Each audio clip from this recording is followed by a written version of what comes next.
আর আল্লাহর ভয় অন্তরে জমা করার জন্যই তো এই ওয়াজের আয়োজন।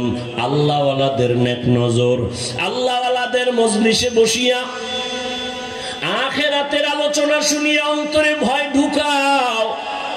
ওরে এই দুনিয়া কিছুই না, আজ আমার বাড়ি গাড়ি যাই বলি কিন্তু কিছুই আমার সঙ্গে যাবে না। তিনটা সাদা কাফনের প্যাকেট হইয়া যেদিন ঢুকিয়া যাবা, এখন আমার জন্য কত সম্মানের গাড়ি আর চেয়ার, তখন আমারে তিনটা কাফনের একটা কাফন কেউ বাড়াইয়াও দিবে না। ওরে আমার মাওলার পরিচয় না নিয়া গুনাহ নিয়াই যদি কবরের মধ্যে রওনা দাও, ওরে আজরাইল যদি আইসা দেখে ও যুবক তোমার কানের ভেতরে গানের তাল লাগানো আর মোবাইলে তুমি গুনাহ দেখতেছো, আজরাইল আইসা যদি এর মধ্যে ধরিয়া ফালায়, ওই অন্ধকার কবরে যখন যাইবা ওই কবর তখন তোমাকে আর রেহাই দিবে না, ছাড় দিবে না। এরে নবীর উম্মতের দল, ওই কবরের আযাব সহ্য করার শক্তি কিন্তু কারো হবে না। এরে আল্লাহর বান্দারা, এই ভয়টা সাহাবায়ে কেরামের মধ্যে যখন ঢুকছে, আজীবন তারা কান্না করে করে আল্লাহর মোহাব্বত নিয়ে চলছেন। এরে আল্লাহর গোলাম, এখনো সময় আছে, তওবা করো। আল্লাহওয়ালাদের নেক নজর ছাড়া অন্তর সোজা করা কোনোভাবেই সম্ভব না।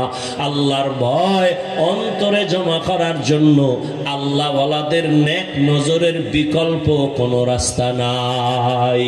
আউলিয়ারা কারে উকবা ইখতিয়ার, জাহেলারা কারে দুনিয়া ইখতিয়ার।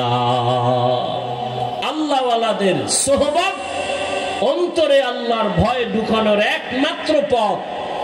এজন্য আমরা গুনাহমুক্ত হইয়া আল্লাহওয়ালার নেক নজর নিয়া জান্নাতি হইয়া কবরে যেতে চাই ইনশাআল্লাহ। আল্লাহ সবাইকে কবুল করেন। আর মহাব্বতে বলেন আল্লাহুম্মা আমিন। আজকে আপনি সুস্থ, কালকে এই টাইমে সুস্থর গ্যারান্টি আছে? হ্যাঁ, ইদানিং বেশি মরে সুস্থ মানুষ আর যুবক, অসুস্থ মানুষ কম মরে। অতএব বাহাদুরি করবেন না। আমাদের হযরত শায়েখে চরমনায় চলে আসবেন, বয়ান করবেন, দোয়া করে তওবা করে এরপরে বিদায় নেবেন ইনশাআল্লাহ। আল্লাহ সবাইকে কবুল করেন। খবরদার কোনোভাবেই যেন এই মজলিস বিশৃঙ্খলা না হয় আপনার কারণে, তাহলে আল্লাহর কাছে আপনি ধরা খেয়ে যাবেন। আল্লাহ সবাইকে শান্তভাবে আদবের সাথে শেষ দোয়া পর্যন্ত থাকার তৌফিক দান করেন।